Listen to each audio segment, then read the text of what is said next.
자, 오늘은 재무설계 개론을 하겠습니다. 자, 여러분들 목차 페이지 1페이지입니다.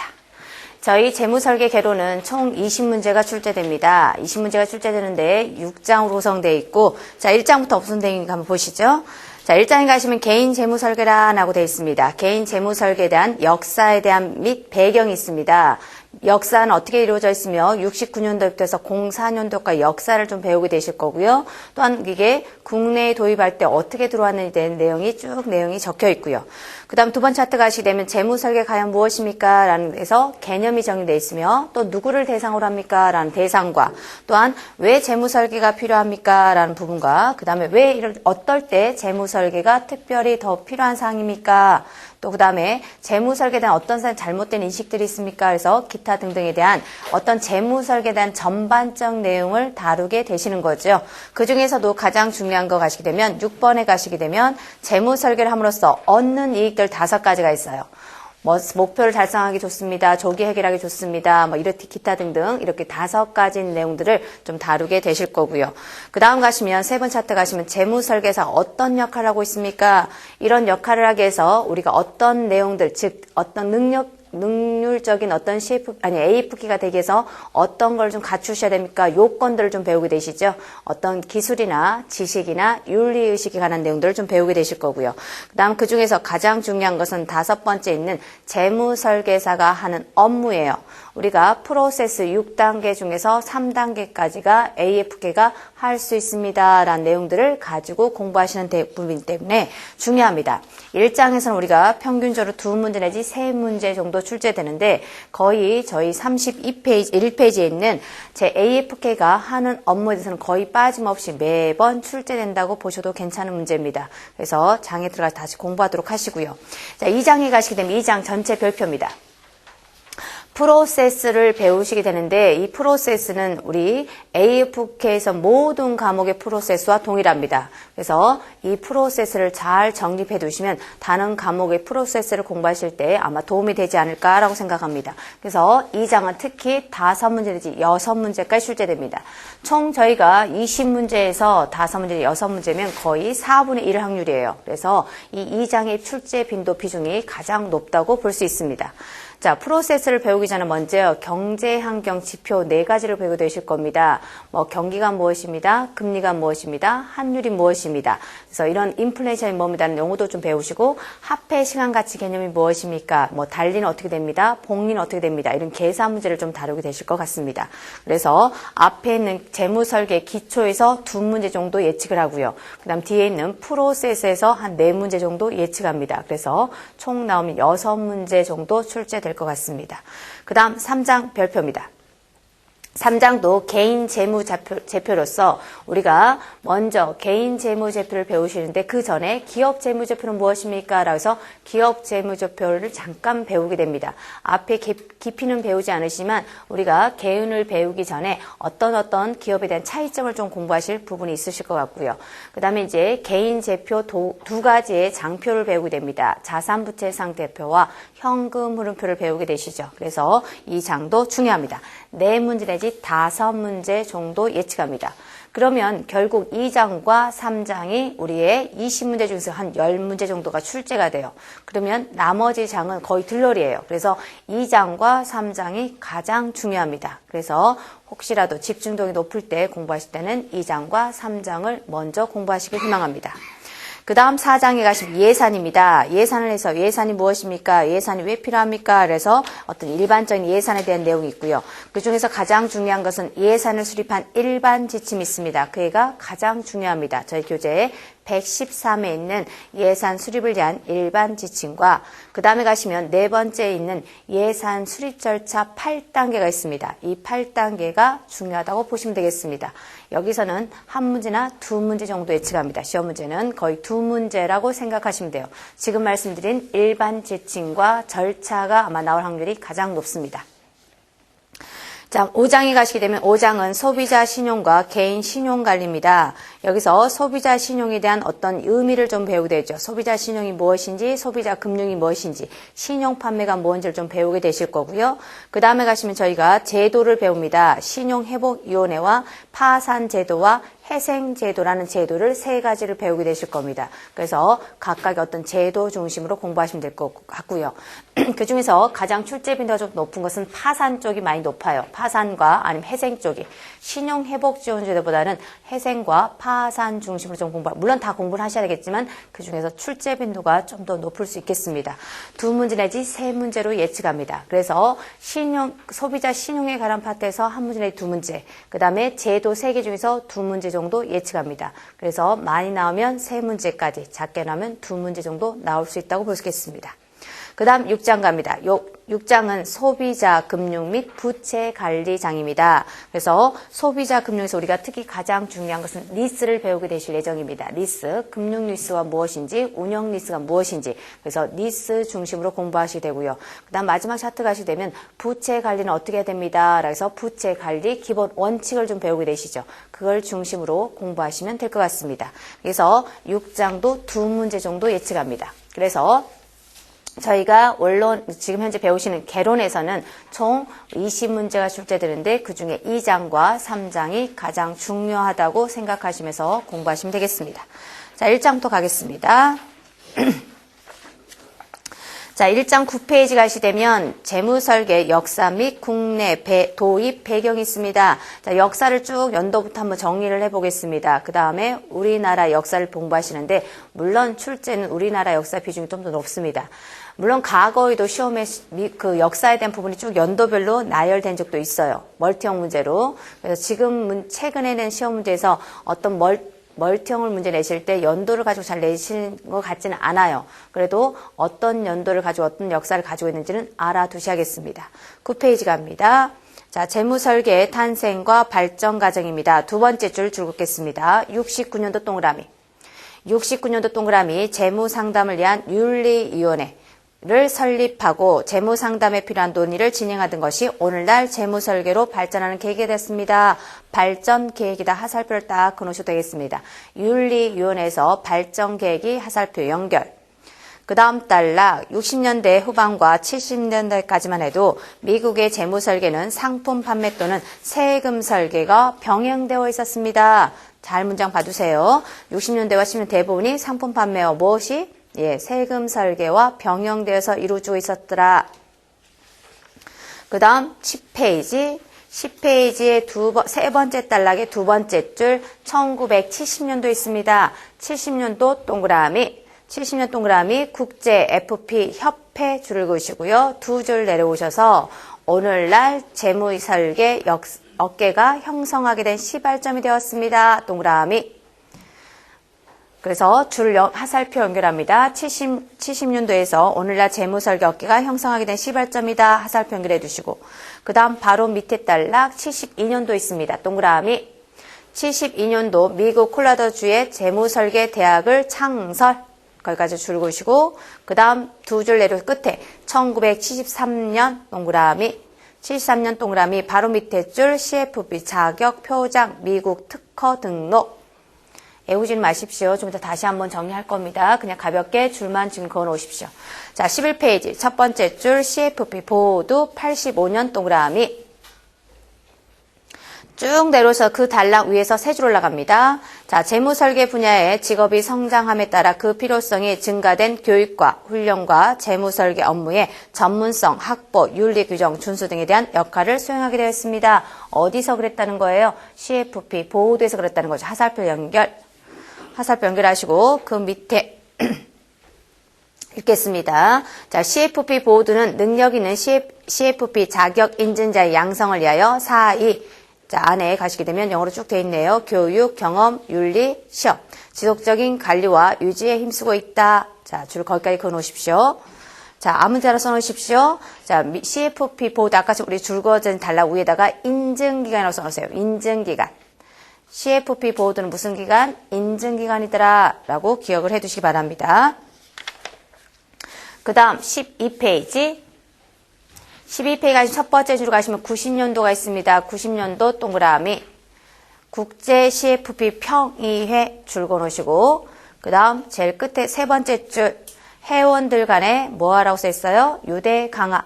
어디서 그렇게 했다는 거예요? CFP 보호도라는 데서 그렇게 했더라는 거죠. 기간입니다. 하나 부서라고 생각하시면 돼요.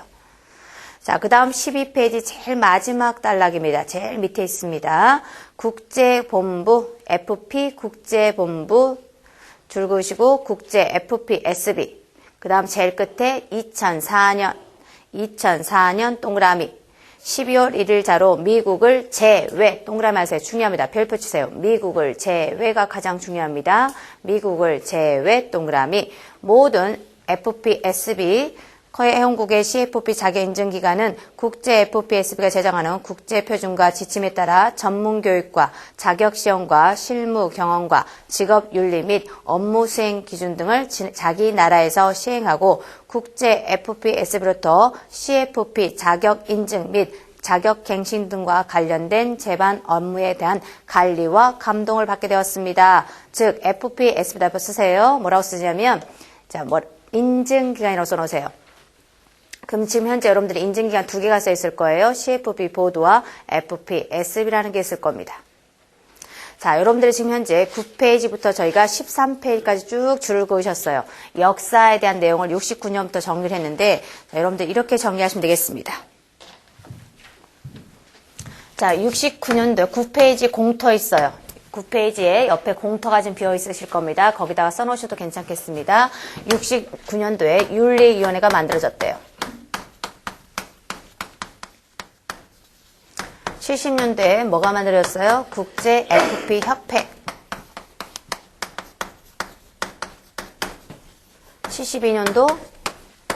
72년도에 대학교 교과 과목 설립.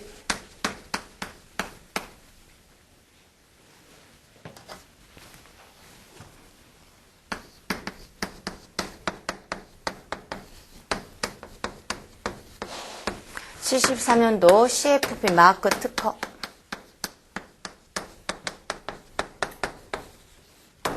그 다음 85년도 CFP 보드.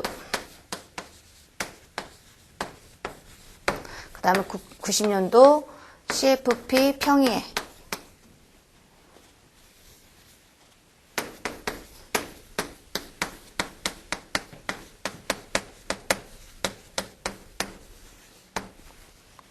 자, 04년도 국제본부.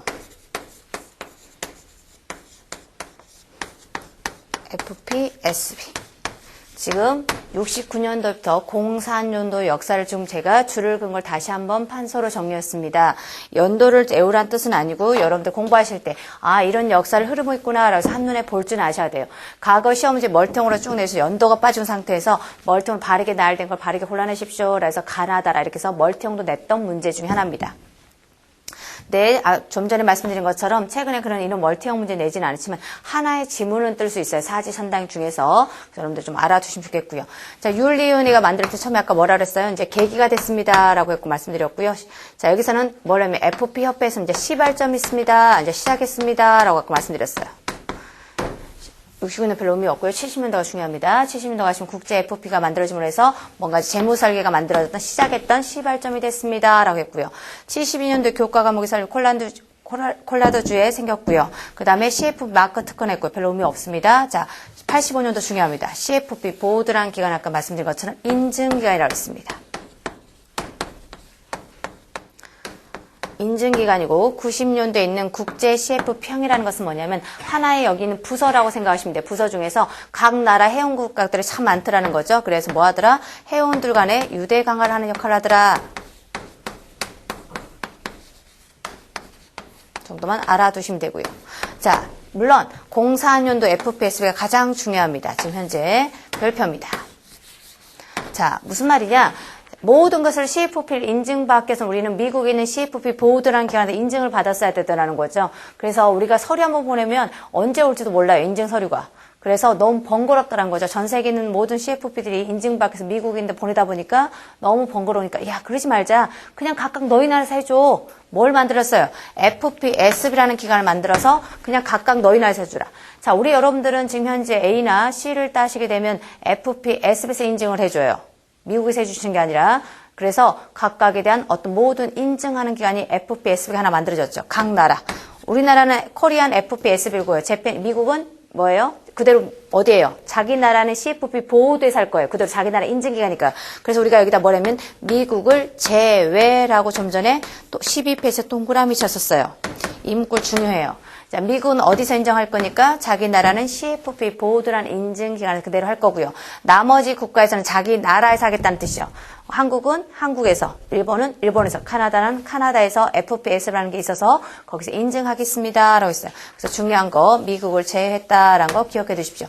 자, 이 중도 69년도부터 04년도까지 흐름은 눈도장을 한번 찍을 필요는 있어요. 암결한 뜻은 아닙니다. 하지만 04년도 FPS는 꼭 기억하셔야 돼요. 무엇을 제한? 미국을 제한 인증기간이다 라고 꼭 알아두시면 좋겠습니다. 이게 역사의 배경입니다. 자, 그 다음에 가시면 우리나라로 갑니다. 13페이지 가시죠. 자, 13페이지 가시게 되면 우리나라 역사 도입 배경이 있습니다. 첫 번째 줄, 우리나라의 재무설계 제도는 보험업계 동그라미.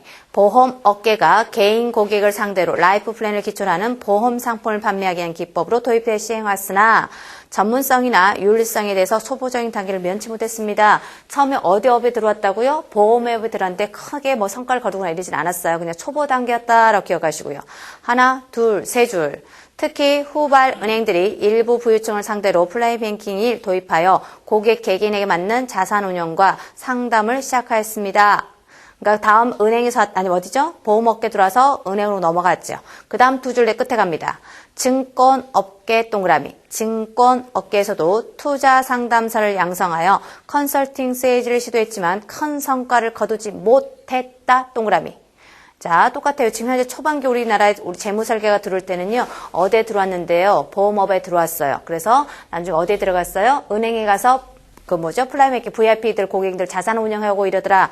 또 그 다음에 어디로 가더라? 증권업으로 가더라. 근데 큰 성과를 거뒀다 못 거뒀다? 거두지 못했다라고 기억을 하시라 그랬습니다. 자, 14페이지 갑니다. 14페이지 가시면 이제 한국 FP 협회 창립이 생깁니다.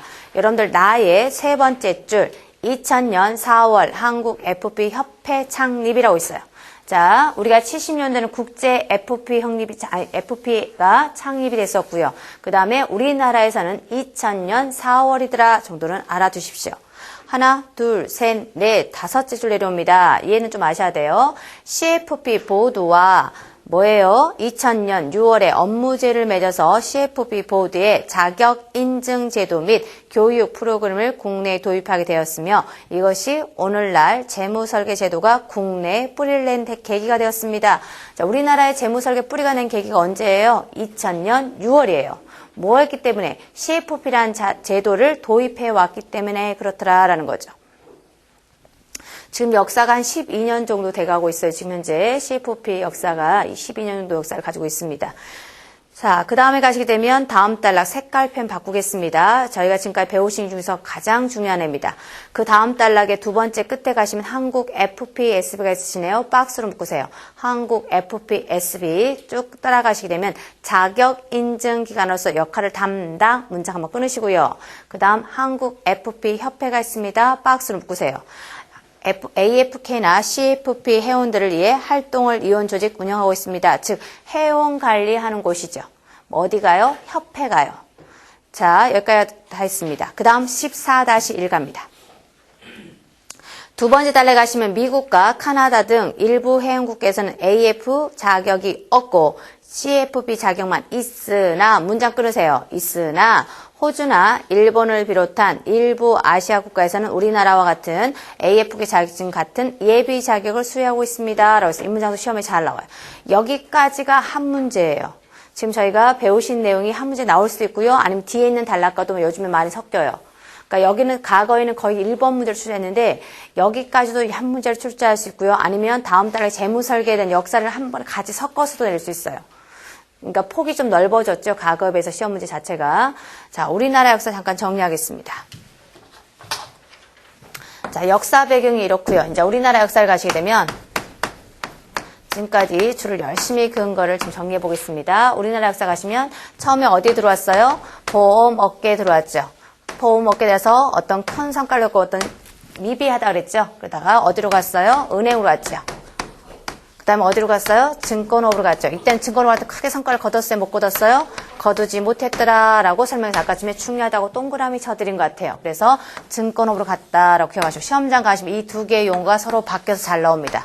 그래서 처음에 증권업으로 들어갔습니다. 그래서 뭐 보험업계 가서 뭐 큰 성과를 거두지 못했습니다. 이런 식으로 보험업계와 증권업과 서로 교체해서 문장이 잘 출제되어 있으니까 기억을 해두시고요. 그 다음 가시게 되면 2000년도 갑니다. 이제 2000년도 가시게 되면 뭐가 생기던가요? 한국 FP 협회가 만들어집니다. 한국 FP 만들어지고요. 2000년도 6월에 가면 뭔가 역사나지는데요. 자, CFP란 제도를 도입해 옵니다.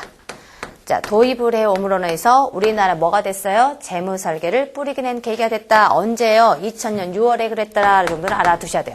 위에는 FP 그 협회에서 2000년 4월까지 내오지 않더라도 2000년 6월에 뭘 해옴으로써 CFP란 제도를 도입해옴으로써 이제 우리나라의 재무설계가 뿌리를 내겠다 정도는 알아두시면 좋겠고요. 그 다음 가시면 이제 가장 중요한 것은 2004년이 됐어요. 이제 하나 예예요. 2004년 되시면 뭔가 제도 기간이 두 개가 돼요. 우리가 좀 전에 여기서 각 나라에서 뭘 만들어 그랬어요? FPS를 만드시라 했죠? 그럼 뭐가 만들어졌어요? 2004년 때는 FPS 만들어졌죠? FPS 만들어졌고요. 그 다음에 우리가 2000년도에 만든 뭐가 있어요? 한국 FP 제도라는 것도 그대로 있겠죠. 기간도. 그러면 서로 싸워요? 안 싸워요? 싸우죠. 네가 잘나니 내가 잘나니 네가 할 일이야 내가 할 일이라면서 싸우게 되더라는 거죠. 그게 두 개의 이제 기간이 있으면서 싸우게 되더라는 거죠. 그래서 가장 중요한 것은 두 개를 비교할 줄 아셔야 돼요. 이 두 개 중에서 여러분들이 친한 애가 하나 있어요. 누구랑 친하세요? 그렇죠. FPSB랑 친해요. 왜 FPSB? 나는 안 친한데 하지 마시고 친해요. 왜 여러분들 교재 받으신 것도 FPSB에서 받으신 거고요. 저희 웅진 패스온의 책을 만드신 게 아니에요. FPSB 책을 만드셨고요. 시험 주간도 FPSB에서 하고요. 인증하는 것도 FPSB고요. 여러분 원서 접수할 때 가시면 다 FPSB 들어가 사이트를 접수하셔야 돼요. 그래서 FPSB에 대해서는 굉장히 여러분 친합니다. 그래서 지금 뭐 하는 기간이다? 인증 기간이다라는 거죠.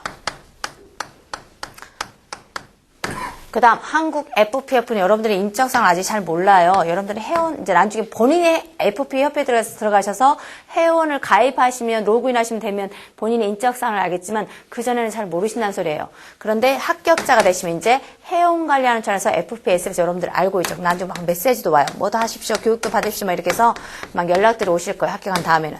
회원 관리하는 곳은 FP 협회입니다. 그래서 시험장 가시면 이 두 개의 지문도 상당히 잘 바뀌어 있어요. 그래서 여러분들이 두 개를 정확히 기억하지 못할 것 같다면 하나를 잘 기억하세요. 차라리 FPSB를 기억하라고 저는 권장합니다. 자, 그 다음. 자, 우리나라는 A라는 자격증이 있어요? 없어요? 있어요. A라는 자격증은 즉 아시아권 쪽에서는 A라는 자격증이 있고요. 미국이나 카나다처럼 이런 데는 A라는 자격증이 없다고 말씀드렸어요. 외우실 때 그냥 유럽권은 없다고 생각하지 마시고 이렇게 기억하시면 좋겠어요. 72년도에 우리 보시면 대학교 안에서 교과 과목 성립돼서 다 가르친다 그랬죠. 그래서 뭐 하더라? 굳이 A가 없어도 바로 C로 가더라라고 좀 그렇게 기억을 하시면 좋겠습니다. 그래서 미국이나 카나다는 A 자격증이 있다 없다? 없다. 하지만 아시아 쪽에서는 뭐 하더라? A라는 자격증이 있어야 C를 갈 수 있더라라고 기억하시면 좋겠습니다. 자, 색깔펜 다른 걸 잡으십시오. 색깔펜 다른 거. 14페이지 국내 자격 인증 제도에 가시면 두 번째 줄 가시면 4.2 프로그램이라고 있으실 거예요. 중요합니다. 이것도 시험 문제 하나의 지문입니다. 과거에는 독립 문제였죠. 이 문제 독립 자체를 하나 해서 다음 중 4.2가 아닌 걸 고르십시오라고 시험 냈는데 요즘에 이런 거하고 독립 문제는 절대 내지 않습니다. 하나의 지문으로 뗍니다. 4.2 잘 기억하세요. 4.2 교육, 시험, 윤리, 경험입니다. 자, 4.2를 기억하셔야 됩니다. 자, 여기 보세요. 좀 전에 제가 4.2를 설명드렸어요. 4.2 프로그램이 뭐 있다고요? 교육과, 그 다음에 시험과, 그 다음에 윤리와 경험이라는 게 있다고 그랬어요. 근데 여러분들이 지금 외우지 마시고 제가 이해를 시키려고 그래요. 자, 여러분들 지금 현재 저랑 교육받고 계시는 거예요. 교육을 받을 수 있어야 여러분들이 이제 시험장을 갈 수 있는 요건이 되는 거죠. 그러니까 이수가 되셔야만이 시험을 볼 수 있고요. 시험에 합격하시게 되면 윤리서약서를 작성하셔야 돼요. 당신은 이런 문제 뭐 아닙니다. 그래서 뭐 서약서가 15일 정도 있으시면 아마 대봉투가 FPS에서 아마 날아갈 거예요. 그럼 서약서를 작성하셔야 나중에 인증자가 되는 거죠. 그 다음에 가시면 이 경험이라는 게 있는데 중요합니다. 좀 더 다 뒷부분에 나오시겠지만 이 경험은 AF께서는 충족되지 않아도 돼요. AFK 자격증을 인증받기 위해서는 충족되지 않아도 됩니다. 경험이라는 것은 즉 우리가 금융업에 3년 대학교를 졸업하시게 되면 금융업에 3년 이상 근무하셔야 경험이 인정돼요. 그런데 만약 고등학교 졸업하시면 5년 뭐 이런 경력이 좀 다르신데 이 경험은 CFP 인증받기에서는 반드시 필요하지만 AFK에서는 인증받지 않으셔도 그러니까 즉 경력이 되지 않아도 인증자에는 포함이 돼요. 그래서 여러분들의 AFK는 인증자가 있지만 대학생들은 CFP 인증자는 아니에요. 합격자지. 좀 다릅니다. 그분들이 합격자들이 여러분들 금융회사에 들어와서 3년도 경력을 쌓으시면 나중에 인증자가 되는 거예요. 그래서 여러분들이 기억을 해두십시오. 4이 프로그램 교육과 시험과 윤리와 경험 잘 기억을 해두시기 바랍니다. 그래서 암기하지 말고 여러분들 지금 공부하고 교육하고 있습니다. 시험 봅니다. 윤리 사역 작성합니다. 그 다음에 경험합니다. 라고 기억하시고 AFK는 뭘 충족되지 않더라? 경험은 충족되지 않아도 되더라. 이게 시험 문제입니다. 됐습니다. 여기까지 지금 14-1까지 해독해 드렸습니다. 그 다음 15페이지 갑니다. 자, 15페이지 가시면 재무설계 개념이 있습니다. 첫 번째 중요합니다. 재무설계는 과연 무엇입니까? 앞으로 우리가 모든 건 부동산이나 투자나 뭐 여러 가지 다 배우지만 다 재무설계예요. 그게 그 재무설계 의미가 뭔지 보겠습니다. 개인 재무설계란 개인의 삶의 목표를 파악하고 그 목표를 달성하기 위하여 개인이 가지고 있는 재무적 동그라미 중요합니다. 및 비재무적 동그라미 거기 사이에다가 플러스를 하세요. 재무적 플러스 비재무적 두 개의 단어가 반드시 있어야 우리는 재무설계라고 할 수 있겠다라는 뜻입니다. 재무적 및 비재무적 자원을 적절하게 관리하는 일련의 과정을 의미합니다. 우리가 재무설계라는 것은 그 고객이 가지고 있는 목표를 위해서 재무적 설계와 비재무적 자료를 관리하는 일련의 과정을 우리는 재무설계를 말씀드렸는데 재무나 비재무를 하나 빼고 읽어보세요. 문장을 읽을 때 아무 지장이 없어요. 다 맞는 지문 같아요. 근데 답은 틀립니다. 그래서 재무설계는 반드시 두 개의 용어가 반드시 있다는 걸 알아두시면 좋겠습니다. 그 다음 16페이지. 16페이지 가시면 금융환경, 재무설계 필요성이 가, 다가 있어요. 제목 정도 보시면 될 것 같아요. 금융환경에 대해서 변화에 따른 필요성이 있기 때문에 재무설계가 필요합니다. 라고 되어 있어요. 자, 여러분들 지금 현재 동영상을 들으시면서 한번 속으로 대답을 해보십시오. 자, 이런 걸 겁니다. 여러분들이 1차적으로 자기 회사에서 금융권에 근무하시면 상품이 과연 몇 개를 판매하고 있는지 혹시 아시나요? 자, 여러분들은 지금 자기 회사 판매하는 상품, 예를 들어서 뭐 삼성생명에 판매하는 상품, 아니면 뭐 대한생명이나 아니시면 뭐 국민은행이나 신한은행이나 시티은행 이렇게 파신 분들이 상품이 뭔지는 아시냐고, 몇 개 정도 있는지. 모르실 거예요. 아, 교수님, 아니, 저는 알아요. 20개요? 30개요? 예, 다 뻥이에요. 아니라고요. 무슨 말이냐면, 실제 그는 본인이 알고 있는 상품이 더 많더라는 거죠. 자기가 주력으로 판매하는 상품에 대해서만 지금 기억하고 있는지 모르겠지만, 너무 많아요. 그러니까 여러분들은 그래도 전문이라고 하시는데 자기도 상품을 매번 변하고 있기 때문에 잘 모르시는데, 일반인들은 더 모르더라는 거죠. 그래서 결국은 재무설계가 필요합니다라는 뜻이죠. 금융환경이 늘 변하고 있기 때문에 재무설계는 전문가들의 어떤 도움이 필요합니다. 그래서 뭐가 필요하다? 재무설계가 필요하다는 뜻이에요. 두 번째, 인구 통계적 변화에 따른 필요성. 우리는 점점 고령화 사회가 되고 있죠. 고령화 사회가 되기 때문에 인구에 대한 어떤 증가, 고령화되는 변화 때문에 재무설계가 필요합니다라는 내용이에요. 세 번째, 외우지 마세요. 시험에 내우지도 않고 나와도 시험 문제 틀 사람 아무도 없어요. 소비자 니즈 변화에 따른 필요성이 있기 때문에 하더라. 소비자들이 단순히 고객의 어떤 돈에 대한 자산에 대해서만 하는 게 아니라 어떤 고객의 니즈에 맞는 걸 충족시켜줘야지만 뭔가 하더라라는 거죠. 그래서 어떤 니즈의 변화에 대한 필요성 때문에 뭐 하더라? 재무설계가 필요하더라라는 겁니다. 그래서 저희가 지금 현재 제목 큰 타이틀 세 가지 있어요. 재무설계가 왜 필요합니까? 첫 번째, 금융환경의 변화가 있기 때문에, 두 번째, 어떤 인구 통계학적 변화가 있기 때문에, 세 번째, 소비자 니즈가 있기 때문에 필요하더라라고 되어 있는데, 이것보다 더 구체적인 게 여러분들 교재 20페이지에 있어요. 별표입니다. 같이 연결되는 거예요. 20페이지 가시면 04번 별표입니다. 재무 설계가 필요한 사항이 쭉 6가지가 나열되어 있을 겁니다. 첫 번째, 투자 상품이 복잡하거나 다수일 때. 두 번째, 자산 증가 동그라미와 자산 배분을 필요할 때. 세 번째, 경제 및 시장 상황이 나빠질 때 동그라미 별표. 특히 이 문장이 과거에 가장 히트쳤던 애예요. 경제나 시장이 좋아질 때, 나빠질 때 더 필요하더래요. 네 번째, 상속 재산이 생겼을 때. 다섯 번째, 개인 신상 및 가족 구성의 변화가 있었을 때. 여섯 번째, 생애 주기상의 변화가 있을 때 필요하더라. 자, 생애 주기 뭐 갑자기 애기가 이제 점점 커가서 어떤 고등학교나 대학교나 어떤 변화가 생길 거고요. 다섯 번째, 어떤 개인 신상, 갑자기 결혼을 잘하다가 이혼을 했어요. 이렇게 되면 어떤 개인 신상이 변해서 재무 설계가 필요하더라는 거죠.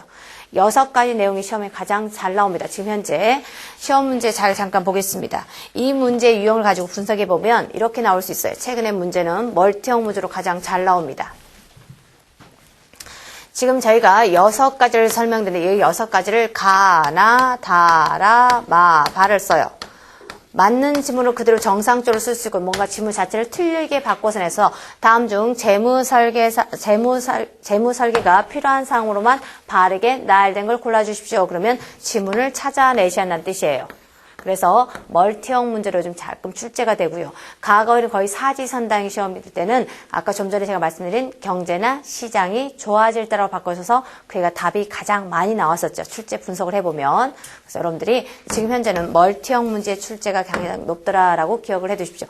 물론 6개를 다 동시에 출제할 수도 있고요. 아니면 5개만 출제해서 맞는 걸 찾아내시거나 그중에서 지문을 교재에 있는 것처럼 정상적으로 출제할 수도 있지만 문장을 제가 아까 자산 감소라 그랬어요. 증가라고 동그라미 쳤어요? 그러죠. 증가 동그라미 시험장 가시면 뭐라고 바꾸고 있어요? 감소로 바꿀 거고요. 그 다음에 경제나 시장이 나빠질 때를 좋아질 때로 문장을 살짝 바꿀 수 있고요. 그래서 문장 자체를 첫 번째, 투자 상품이 복잡하거나 다수일 때죠. 문장을 살짝 바꿀 수도 있겠죠. 그래서 이런 형태도 낼 수 있겠다라고 생각하시면 좋겠습니다. 그래서 우리가 재무사항에 필요한 사항 6가지 잘 기억을 해두시면 좋고요. 특히 기억하실 것은 경제나 시장이 좋아질 때 나빠질 때 더 필요하더라라고 기억하시면 좋겠습니다. 별표입니다. 그 다음 19페이지로 다시 돌아옵니다. 19페이지 오시면 재무설계 대상에서 어떤 사람을 재무설계를 대상합니까? 라는 내용들이 있네요. 자, 위에서 하나, 둘, 셋, 넷, 다섯, 6번째 줄입니다. 5번째 줄 끝에 재무설계는 인생의 목표를 파악하고 그 목표를 실현하기 위한 과정이므로 누구에게나 동그라미, 그러니까 즉 모든 사람 다 한다는 뜻이에요. 누구에게나 동그라미, 누구에게나 재무설계가 필요하다고 할 수 있습니다. 그런데 하나, 둘, 셋 끝에 갑니다. 띠 바로 밑에 있어요. 개인의 재무사항이 복잡 동그라미 한 사람일수록 소득이 작은 동그라미일수록 우리는 교과서적으로 시험을 대비하셔야 돼요. 자, 물론 사람 생활할 때 돈 많은 사람들이 훨씬 더 재무설계 많이 필요할 것 같아요. 우리는 뉘앙스가. 근데 우리는 교재로 공부하셔야 하기 때문에 특히 복잡한 사람이나 소득이 어떤 사람이 작은 사람이 시험장 가면 높은이라고 나오겠죠? 작은 사람이 재무설계 상담은 더 필요하다고 볼 수 있습니다. 라고 돼 있어요. 그래서 문구를 기억할 때 모든 사람이 재무설계 다 필요하고 특히 어떤 사람이 더 필요하더라? 복잡하고 소득이 작은 사람이 더 필요하더라 라고 기억을 해두시면 좋겠습니다. 시험장 가셔서 본인의 생각을 삽입하지 않으시는 희망합니다. 시험장 가셔서 꼭 본인 생각을 삽입하고 답을 딱 정답화시키시잖아요. 아니에요. 소득이 높은 사람이 필요해요? 작은 사람이 필요해요? 작은 사람이 필요하더라 라고 기억하십시오. 자, 22페이지 갑니다. 자, 22페이지 가시면 05번에 가시면 재무설계에 대한 잘못된 인식이 첫째, 둘째, 세 가지가 있습니다. 일반적으로 어떤 잘못된 인식을 가지고 있느냐라는 소리죠. 첫 번째, 재무설계에 대한 개념에 대한 오해입니다. 줄 그어놓으십시오. 자, 사람들이 재무설계라고 하시면요. 일자로 돈을 많이 벌 거라고 생각해. 고객님 재무설계 해드립니다. 라고 하면 재테크라고 생각하더라는 거죠. 재테크라는 것은 내가 10,000원 내놓고 와서 10,000원보다 더 많이 벌고자 하는 게 재테크예요. 하지만 재무설계는 그게 아니에요. 지금 말씀드린 것처럼 우리가 15페이지에서 재무설계를 정의했죠. 재무설계라는 것은 우리가 어떤 목표치를 가지고 거기다 목표를 달성하기 위해서 뭐 하는 거예요? 재무적 자료와 비재무적으로 설계하는 일련의 과정입니다. 그래서 과정 자체를 우리는 재무설계를 말씀드렸지 어떤 그 돈에서 목적에서 수익을 얻고자 하는 게 아니에요. 그래서 재테크는 일자로 내가 돈을 많이 벌고자 하는 게 재테크야. 그래서 사람들 일반적으로 재무설계라는 생각을 잘못 가지고 있죠. 뭐 투자 설계나 이런 생각을 많이 가지고 있죠. 아니면 재테크 생각을 가지고 있거나 그래서 고객들이 이런 생각을 가지고 있더라라는 겁니다. 그래서 여러분 거기 작은 글자도 나중에 읽어보시기를 희망합니다. 저는 지금 굵은 타이틀만 좀 설명해 드렸고요. 작은 지문으로 어떤 개념이 있는지를 꼭 알아두시면 좋겠습니다. 재무설계에 대한 오해가 있더라. 그래서 잘못된 인식이 있더라는 거고요. 두 번째 가시면 재무설계 과정을 부정적으로 생각하더라. 부정적 동그라미. 자, 상담하다 보면 우리가 예를 들어서 보험 같은 거 하나 상담할 때도요. 당신이 죽으면, 당신이 아프면, 당신이 팔쪽 한쪽이 없으면 이런 이야기를 하시잖아요. 당신이 잘 사시면 보험이 필요하면 이렇게 말씀을 하진 않아요. 근데 우리가 설계를 보통 하실 때 당신이 만약에 가족들한테 존재하지 않는다 그러면 나머지 가족들 어떻게 하셔야겠습니까? 뭐 사랑이 돼야 됩니다. 뭐 이렇게 해서 뭐 보험을 판매하거나 이렇게 많이 하시죠. 그래서 우리가 재무 설계할 때도 마찬가지로 당시에 유고시에 어떻게 하겠습니다. 어떻게 준비하셔야 됩니다. 이렇게 말씀을 하시는 거지 어떤 긍정적 당신이 행복하게 사시면 이렇게 해야 됩니다. 이렇게 말씀 잘 하지 않더라는 거죠. 그래서 부정적인 생각을 많이 가지고 있더라라는 겁니다. 세 번째. 소비자들은 재무 설계는 드는 비용이 부담스럽다고 생각합니다. 즉, 재무 설계한다면 돈이 들어간다고 생각해요. 우리가 재무 설계사한테 피를 제공하거나 커미션을 제공하는 경우가 있기 때문에 어떤 돈이 들어간다라고 생각해요. 자, 그런데 항상 우리는 뒤에 끝말이 중요해요. 그런데 23페이지 갑니다. 자, 고객들이 그렇게 생각을 하고 계시는데 첫 번째 줄 재무 설계와 관련된 수수료는 재무 설계를 제때 하지 않아서 겪게 되는 고통이나 손실에 비한다면 사람들이 생각하는 것처럼 이 아까운 비용이 아닙니다. 결국 비용 들어간다는 게 나쁘다고 볼 수 없겠더라는 거죠. 그때그때 내가 설계를 잘해서 어떤 큰 손실을 보는 것보다는 차라리 돈을 들고 나서 설계하는 게 훨씬 더 준비하는 게 낫겠더라라는 겁니다. 그래서 세 가지 개념 잘 알아두시기 바랍니다. 고객들이 일반적으로 잘못된 생각을 할 때 첫 번째, 재무 설계라는 개념을 잘 오해하고 있더라. 개념이라는 거 뭐예요? 재테크나 투자 설계 이런 걸 사람들이 또 많이 하고 아까 말씀드린 것처럼 재무 설계가 돈 많은 사람들만 필요하다고 생각을 많이 갖고 계시지 않나요? 근데 실제 우리는 어떤다고 그랬어요? 돈이 작은 사람도 필요하더라라고 말씀드렸어요. 그래서 어떤 잘못된 인식이 좀 있더라는 거고요.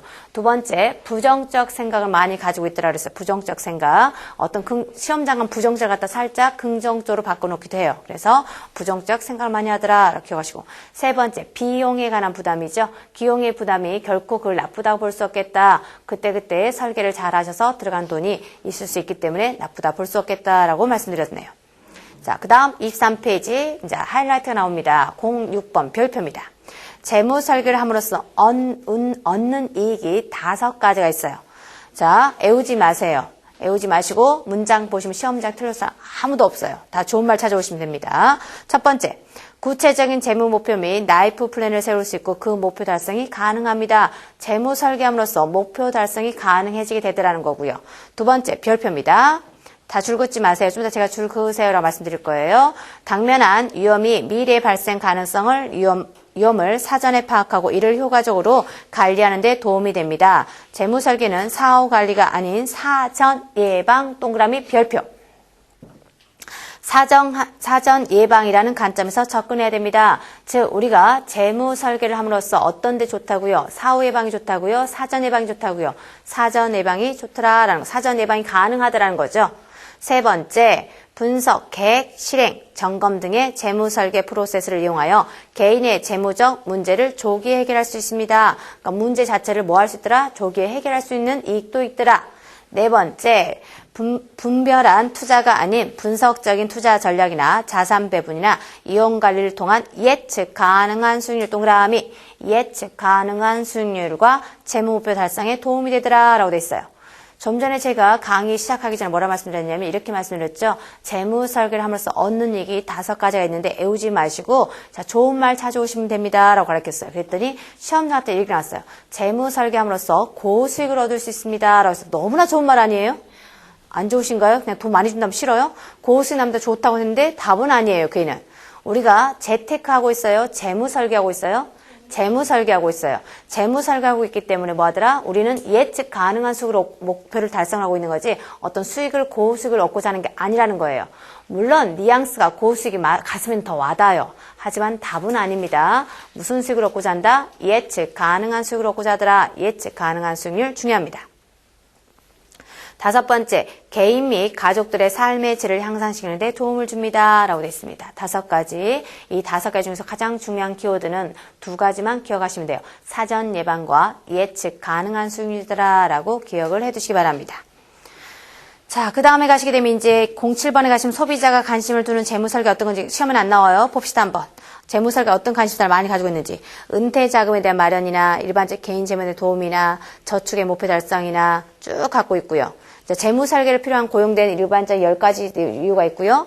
그 다음 밑에 가시면 소비자들이 상담받고 싶은 분은 뭐예요? 펀드 및 간접 투자에 대한 방법이나 주택 마련이나 부동산 투자나 노후 설계 방법이나 이런 데 많은 관심을 갖고 있더라는 거죠. 그래서 한 번 정도 봐주시고요. 시험은 안 나와요. 뭐 관심사가 무엇이면 게 아니라 재무설계에 이런 관심을 가지고 있더라라고 좀 잠깐 보시라는 내용뿐이었습니다. 그 다음 26페이지. 자, 26페이지 가시면 이제 개인 과연 여러분들 배우시는 재무설계, 여러분들 해야 될 재무설계가 무엇입니까? 라고 되어 있어요. 자, 재무설계란 개인의 인생 목표를 실현하기 위한 계획을 수립하고 그 계획을 실행하고 점검하고 조언하는 역할을 수행하는 전문가를 우리는 뭐라 그래요? 재무설계사라 하더라라는 겁니다. 자, 다음 페이지. 자, 그렇게 재무설계사의 종류들이 자격증이 참 많아요.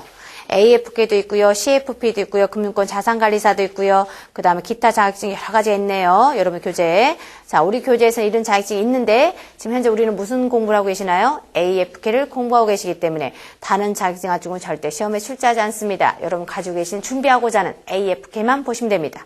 자, 이미 했어요. 이 부분은 잠깐 줄만 긋고 합니다. 첫 번째 줄, AFK 자격인자는 한국 FPSB가 실시하는 교육 동그라미, 시험 동그라미, 윤리 동그라미, 경험 동그라미. 이거 뭐예요? 그렇죠. 4.2죠.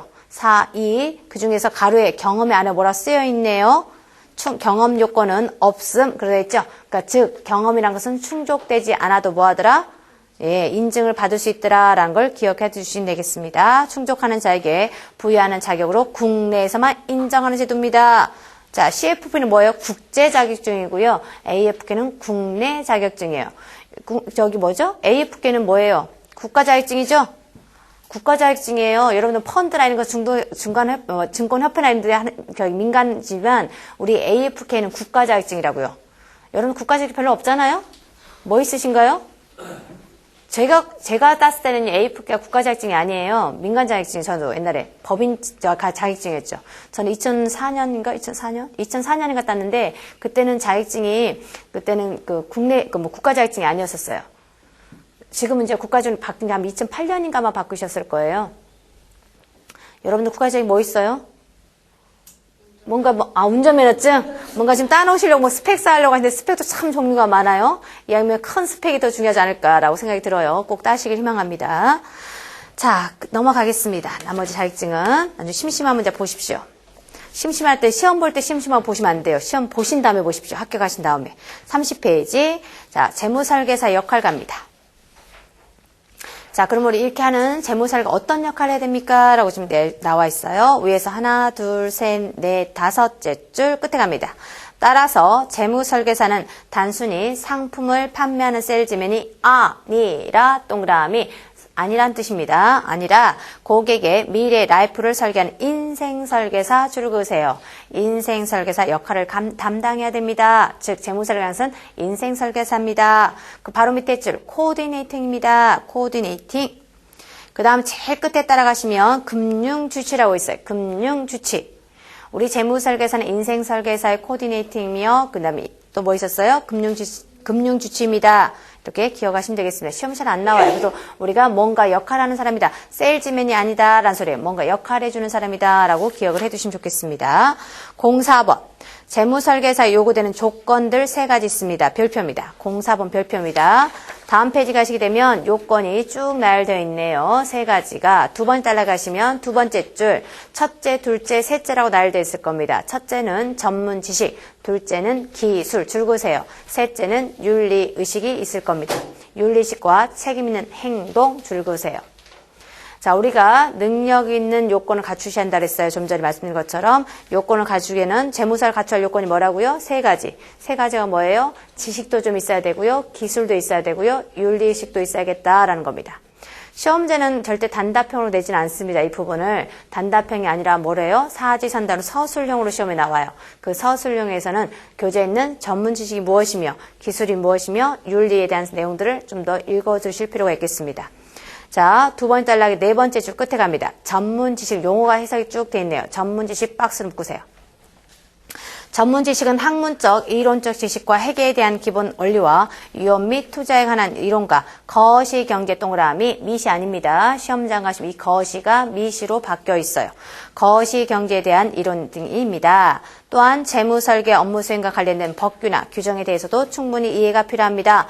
뿐만 아니라 거기에 다 줄거세요. 화폐, 시간, 가치 개념에 대한 이해도 필수적입니다. 지금 제가 뭘 설명하고 있어요? 지식을 설명하고 있어요. 지식은 이런 겁니다. 라는 거예요.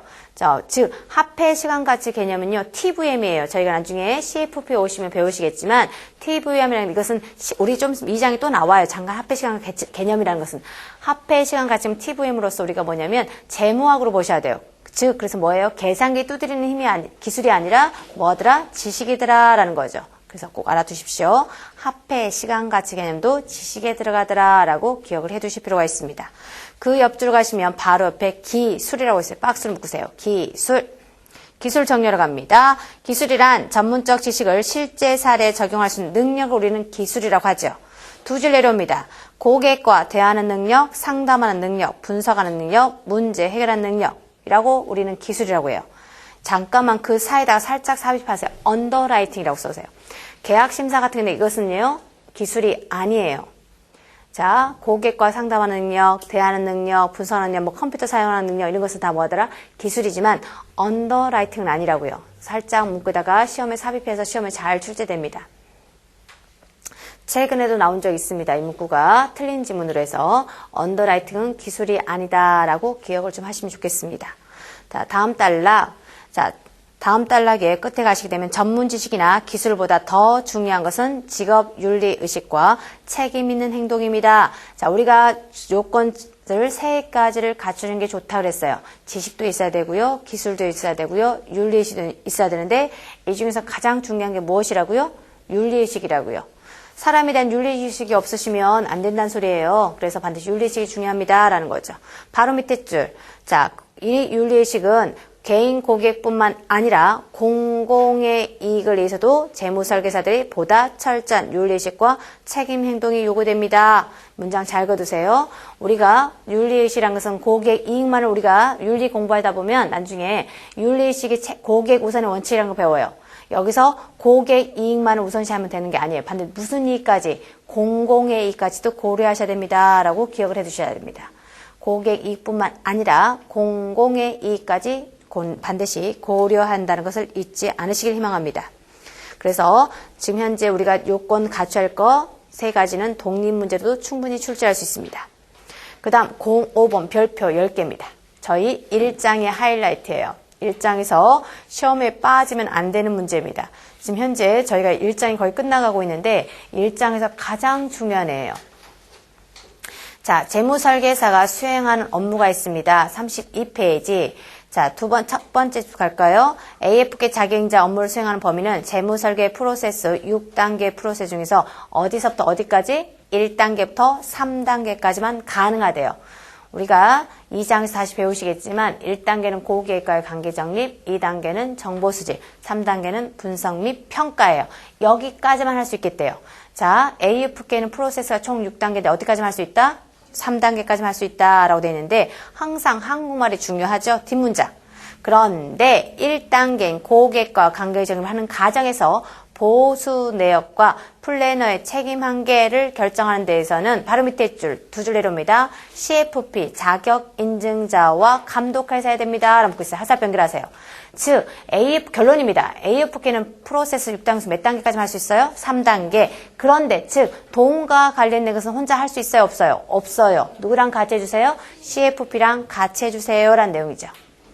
자, 검정 박스 갑니다. 땡땡땡 5가지가 여러분을 기다리고 있습니다. 시험 문제입니다. 여러분을 기다리고 있다 말씀드렸어요. 땡땡땡 딱 예문입니다. 시험 문제 예문. 다음 중에서 AFK 할 수 있는 업무로 적절치 않는 걸 고르세요라고 하시면 되겠죠. 지금 할 수 있는 업무예요. 땡땡땡이 시험 예문했다 이걸 5개를 또 다 외운 사람은 바보라고 말할 수 있습니다. 외우는 게 아니에요.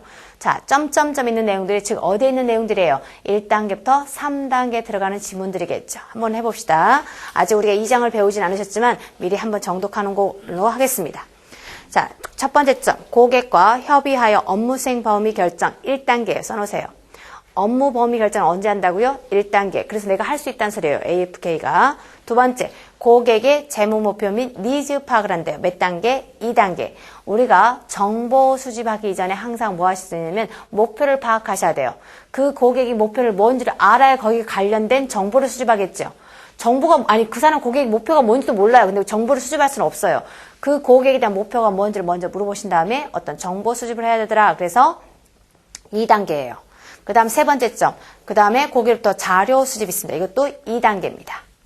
그 다음 네 번째 점. 고객의 재무 상태 분석 및 평가입니다. 몇 단계예요? 3단계죠. 그럼 점점점 지금 현재 4개를 하고 있습니다. 4개는 다 뭐 하더라? 1단계부터 3단계는 내용이에요. 마지막 점만 잘 기억하면 좋겠습니다. 별표입니다. 고객이 가입하고 있는 금융상품의 안내 동그라미, 설명 동그라미. 안내 동그라미, 설명할 수 있더라. 지금 고객이 지금 현재 가입하고 있는 상품에서 뭐 할 수 있더라? 안내도 할 수 있고 설명도 할 수 있더라. 즉 그런데 가입이나 옆에 쓰세요. CF라고 쓰시고 가입이나 실행이나 그 다음에 제시를 하시면 안 돼요.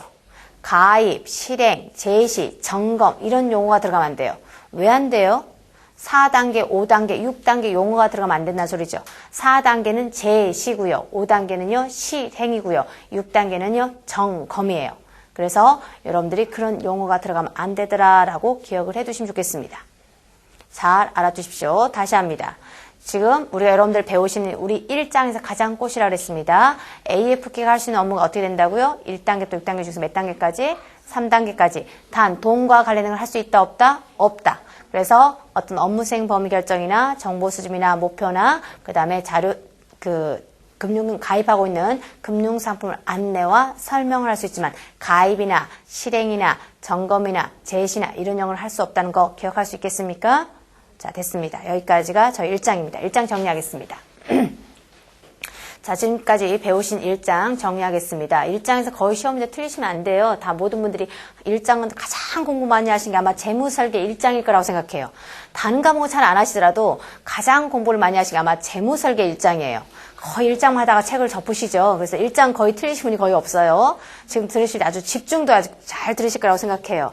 자, 재무설계뿐만 아니라 모든 과목이 거의 1장은요 다 잘하세요.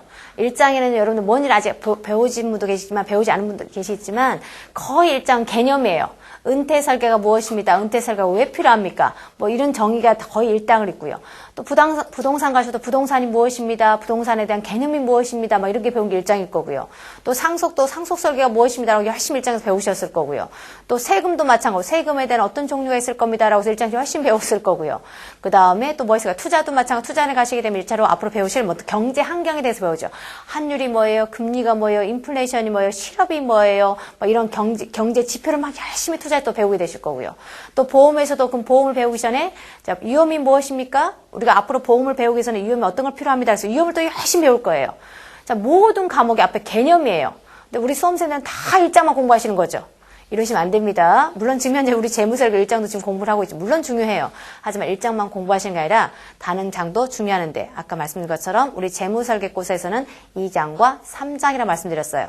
그래서 혹시라도 1장을 강의 듣고 계시지만 이걸로 끝내지 마시고 2장과 3장이 더 중요한 걸 알아두십시오. 1장 정리하겠습니다. 자, 1장에서는 지금 뭘 배우셨냐면 잠깐 정리해 보겠습니다. 제일 먼저 역사를 배우셨죠. 69년도부터 아직 안 지웠네요. 69년도부터 04년도 역사를 쭉 설명해 드렸고요. 그중에 여러분들 꼭 아셔야 할 것은 85년도에 CFP 보호도라는 기간이 인증기간이었다라고 기억하시라고 그랬습니다. 그 다음에 내려오시면 04년도 또 인증기간이 또 하나 있었어요. FPSB라는 게 있었는데 이 FPSB는 어디를 제한 인증기간이었나요? 미국을 제한 인증기간이었다라고 배우셨습니다.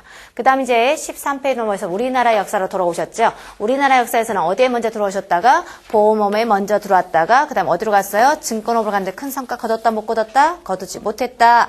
그 다음에 가시면 2000년 4월에 한국 FP 협회가 창립이 됐고요. 2000년 6월에 뭘 도입함으로써 CFP 보드라는 기관에서 뭐예요? CFP란 자체 제도를 도입해옵니다. 그래서 이제 우리나라에 뭐가 됐어요? 뿌리가 내리게 됐다라고 아까 말씀드렸어요. 뿌리가 내리게 된 계기였다라고 좀 알아두시고요.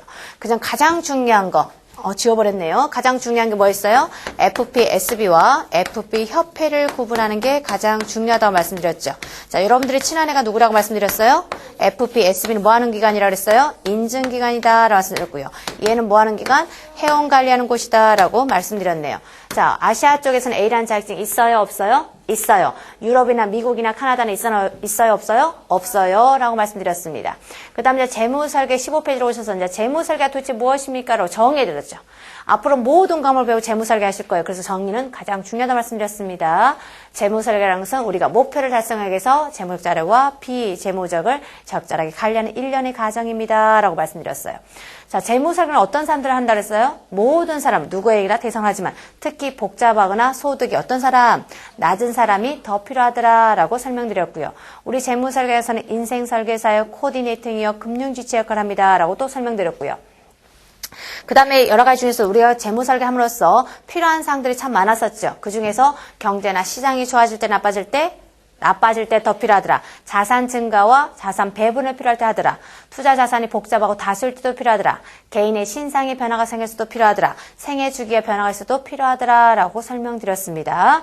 그 다음 우리가 재무 설계하면서 얻는 이익들이 참 많았었어요. 아까 23페이지에 있었습니다. 그 중에서 가장 중요한 키워드 2가지를 기억하시라고 말씀드렸어요.